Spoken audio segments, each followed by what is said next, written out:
Welcome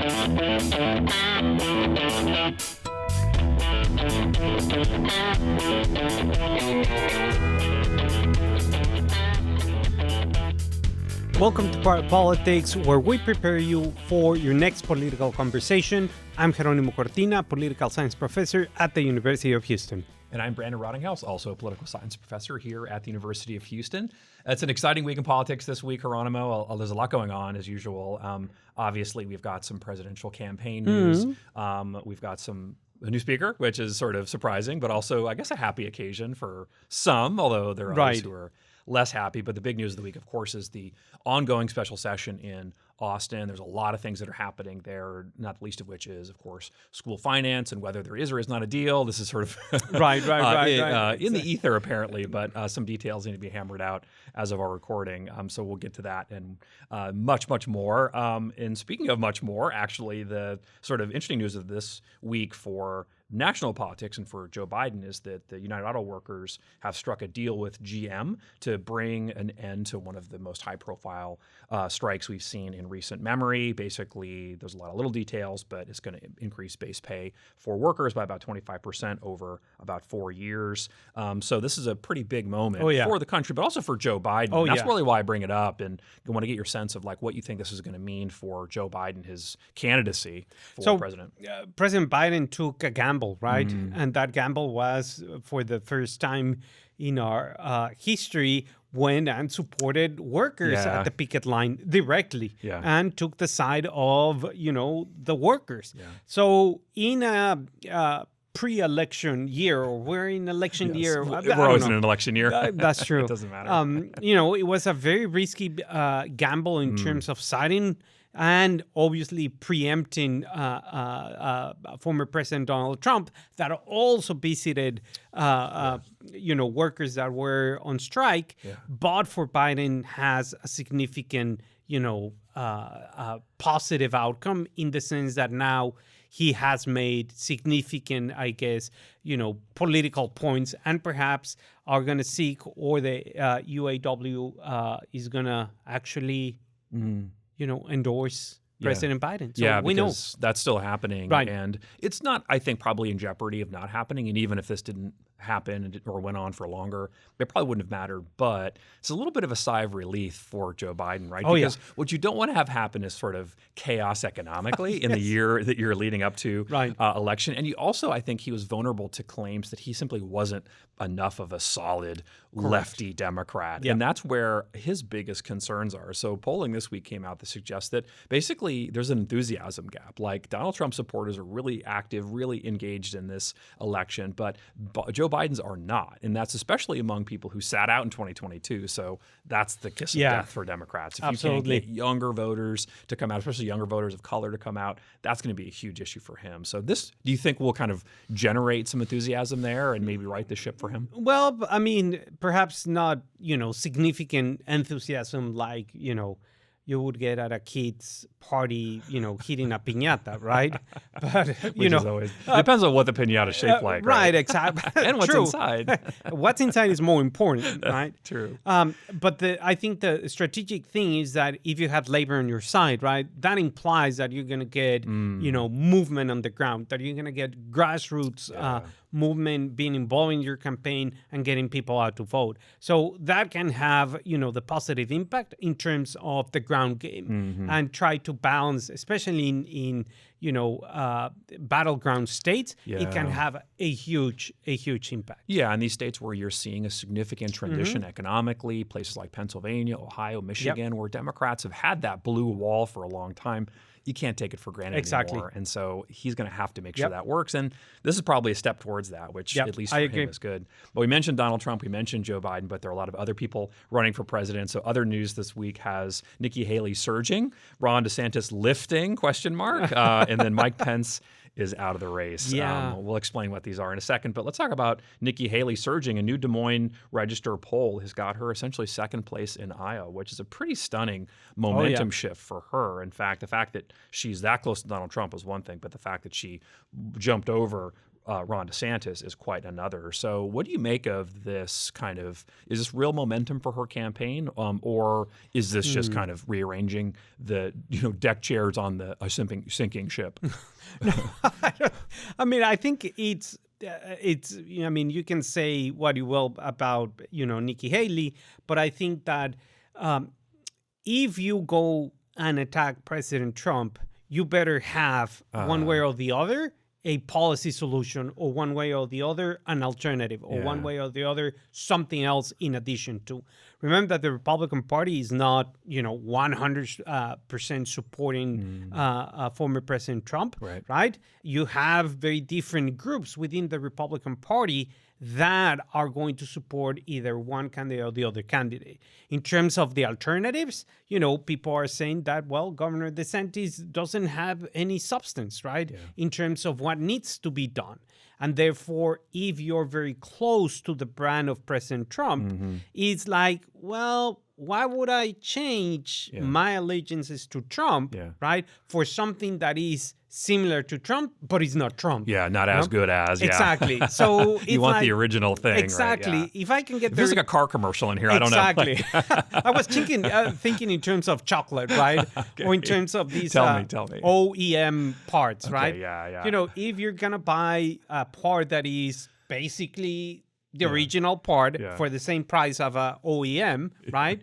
It's like, I'm going for the original. So that I think that's a problem for DeSantis, that it's too late to try to disentangle how I'm a different product. Right. And for Nikki Haley, it's like, I'm completely different, and that has, other people. Has appeal, Exactly. It's like, Yeah, and it's a battle to see kind of who's in second place, right? And I mean, that may not last, right? It could be that this changes, and of course, politics changes by the day, but like somebody who is in a position to basically be kind of there if and when Donald Trump doesn't get the support or something terrible else happens. I don't know what it could be. I don't even know what it could be. I don't even want to speculate. Right. But like, you want to be basically in that strike zone. Yeah. And it seems like so far she is. But lots of room to run. And of course, this means that we're going to see some people exit rather quickly. This week, former Vice President Mike Pence decided he was not going to run anymore. He had a kind of surprise announcement, actually.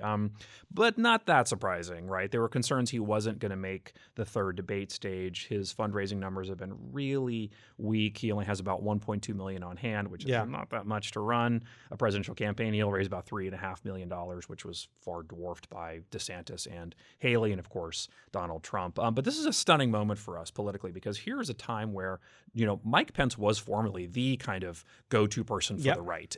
That's why in some cases that like Donald Trump picked him to be vice president. So now he can't even like fill, pizza place in Iowa. Like, what happened, and why is it that Mike Pence fell off that political radar so quickly? Well, I think, Trump is sucking the air of every single pizza parlor in Iowa, right? I mean, they're all waiting for him to have pizza with them. Exactly. Like, they don't care about and I think that, the way that, if you have seen Vice President Pence interact with voters, I mean, he has, to a certain extent, a very clear positions in terms of what happened, for example, in January 6th, right? And why he acted that way or the other. And then on the other hand, that is, counter-attacked by Trump's campaign in the sense of, you committed treason, this and that, et cetera, et cetera. So it doesn't allow for or allowed Pence campaign to get traction with the same demographic. And once again, you're competing for the same type of voter, right? And you have three of them so far, right? You have, obviously Donald Trump, then Ron DeSantis, and then you have Pence. So it's very, very complicated to signal to the market, in this case, potential primary voters, how you're different and how you're going to win the primary election. Yeah, and I think it's also kind of a wake-up call for the other candidates to see, like, what's not working. And you mentioned this earlier, like, you've got to position yourself in such a way that, you're not Donald Trump, but you're something different and somehow better. And so, I think that's critical. But, Pence was basically an old school Reagan Republican, and, he brought his faith to the party. And that's something that is useful and definitely sells. But obviously, given the kind of friction with Donald Trump, it wasn't that great. And so the question is, like, who's going to benefit? Donald Trump says, because of my successful presidency, and you were part of it, Yeah. you should endorse me. Yeah. But I think the likelihood is that like this basically helps Nikki Haley because politics in these presidential races are all about momentum. And so like the fact that she's surging, like we just said, may mean that like that support ends up translating into, votes for her. Yep. But it's a lot to kind of be seen in the meantime. What do you think is going to happen there? I don't know. We'll see. We'll see. Yeah, because I mean, okay. it's one of these things, right? Iowa is very different than the other states. It's not a primary election; they caucus, so it's a lot more complicated. It's more complicated, organize. more moving pieces. So my expert opinion on that thing is, I don't know. We'll have to wait. Yes, no. Other people are asking and saying, rather, I don't know to whether or not Ron DeSantis is wearing lifts in his cowboy boots. This became a kind of phenomenon for the week where, there's a lot of other stuff to talk about, but obviously we get into the minutia here for our, dear listeners. And that's this kind of mocking that's been going around social media on Twitter and TikTok that Ron DeSantis basically walks awkwardly. And so people are assuming that he wears lifts. And this is not an idle issue. This is not a vanity issue because we know that the taller person always wins, right? And so here, at least in history until 2012, where you had Mitt Romney, who was taller than Barack Obama, and then in 2020, when Joe Biden was shorter than Donald Trump, you had the taller person win. So being taller here matters or not? Like, what do you think? Well, your N is very small, so I cannot draw any causal conclusions. I see, yeah. But, it's one of these things perhaps of, I guess, political consultants that suggest these things one way or another, because on the other hand, you have, not as tall people that have been very successful leaders in the world, right? You would say that, but I think that tall people matter as well. Okay, and, whatever, because you're taller than me. So next topic, please. Moving on. Obviously, the big news last week was in a continuation of this discussion that this nation has been looking for a Speaker of the House, right? Help wanted ad for about 20 days. Eventually, the chaos and the division got removed, and the Republicans coalesced around Mike Johnson, a Republican from Louisiana. Donald Trump supported this, saying this is all good. But obviously, he's going to have a pretty rude awakening because he's going to go from kind of a backbencher in the House to basically being one of the most powerful people in the country and therefore the world pretty quickly. So, I mean, he was on the House Steering Committee. He was in the kind of leadership circle, but not like at the nerve center of it. And so he's going to have to basically organize an entire Speaker of the House arrangement, which isn't just legislating, it's also the politics around it, right? And the need to be able to have that apparatus be basically a funding agent and messaging service for the rest of the caucus. So there's a lot going on here. What do you think this all means for the country, the Republican Party in 2024, since we finally have a speaker? Well, I mean, it's going to be very complicated, right? It's, the analogy would be a vote coming out of a storm, right?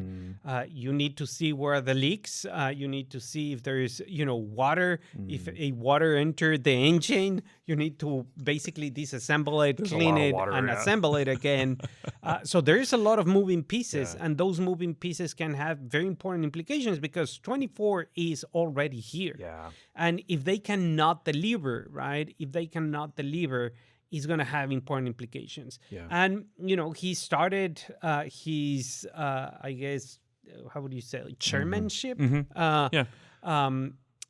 Just basically swinging all over the place, conditioning, for example, aid to Israel by conditioning IRS funding, while at the same time saying we're spending too much, but we don't want to get more money balancing the budget. So those things, I mean, I think he has to make a name for himself because basically no one knew who he was. I think that, to me, is the biggest issue here for the Republicans. They're going to have to basically saddle this horse while they're riding it. They're going to have to ramp up a huge fundraising operation. They're going to have an entire messaging apparatus. For his career, Johnson has raised $5.5 million.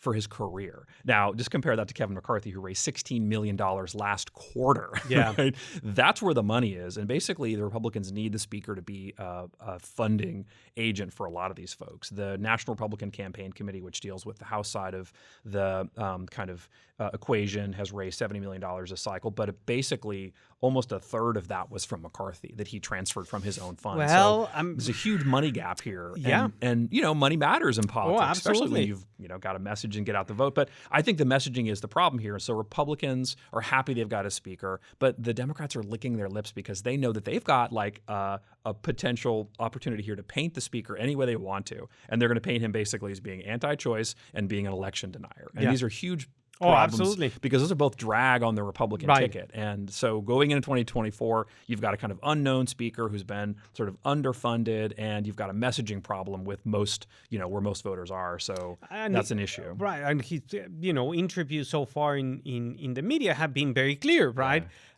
This is my position. Yeah. And he's like, oh, okay.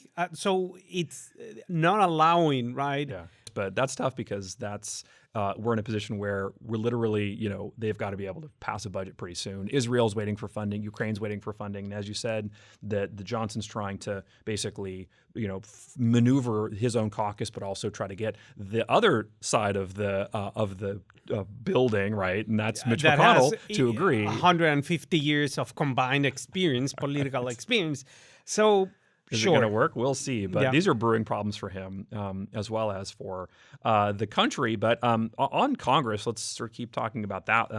There is an interesting development that Beth Van Dyne, who's a Republican from Fort Worth, wants to take Mike Johnson's space as vice chair of the Republican conference. This is also coming in news where Kay Granger, who is the chair of the Powerful Appropriations Committee and is the longest serving member from Texas, deciding to call it quits.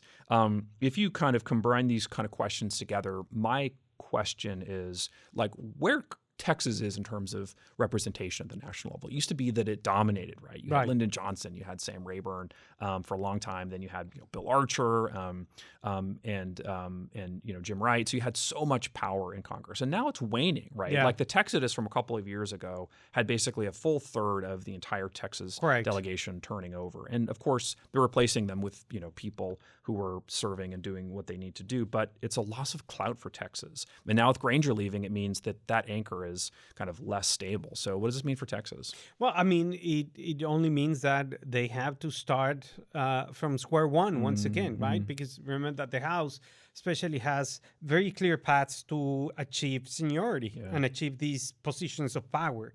So even if you're the smartest freshman in Congress, you still have to start from zero and work your way up. You need to start from zero. And that's why I think Representative Van Dyne is smart to kind of try to anchor this, but it's going to take a long time. Oh, yeah. And it's happening. Like Dan Crenshaw's raising a bunch of money and spending a bunch of money, but obviously it's just a kind of clout issue that Texas is going to have to work through. So we'll see. And as the state changes, the party changes and the politics change. So that'll be interesting to see. But it's worth noting that this is not just something happening in D.C., it's also happening in Austin. So this is Party Politics. Thank you for joining us. I'm Brandon. This is Jeronimo. Let's talk about the special session, Jeronimo. This is a big lift for Greg Abbott. He says that we're on the 1 yard line, and anybody who's followed UT football knows that's not always a great place to be. It's not a guarantee you're going to score. He said first he wasn't going to put extra funding on the call until they passed his version of school vouchers. He went back on that, basically saying, I'll expand the call. He then said, we have a deal, but it's not clear that deal really exists. The speaker didn't agree, didn't even show up to that meeting. No one has seen this bill. Now, we're recording this kind of right as this is all happening, so we'll probably see the bill by then. But this is a pretty serious effort from the governor, and he seems to think it's paying off, but I'm not so sure. What do you think? Yeah, I think that, the problem that the governor has is that it's not clearly a partisan issue. Especially when you're talking about school vouchers. It's a urban Democrat and rural Republican issue. And for example, the last days, the session was called to recess because there was no quorum. But it was not the Democrats, right? It was some Democrats and some Republicans. 20 Republicans. Exactly. So you have a problem right there, right? And that problem is that the next alternative for the governor is like, okay, I'm going to primary you out. Right. But you know, given, past history on that, the power of incumbency is extremely, extremely helpful. And the governor has not been able to break that power of incumbency. Yeah. And especially if these Republicans are really representing the true sentiment of their constituent, then it's going to be very different for Governor Abbott. And that can have potential implications for the future, saying, well, Austin Republicans are not in touch with the needs of this particular district. And that can just, start a new problem. It's like a wildfire. With the other problems. Yeah, and the other problem is that if the governor does decide to primary, say, 20 members of his own party, that's like a huge lift in terms of money and in terms of effort. And then if it doesn't work, it makes you look like you have failed not only legislatively to get things done, but then politically, you're so far out of the frame that people don't even see you. And so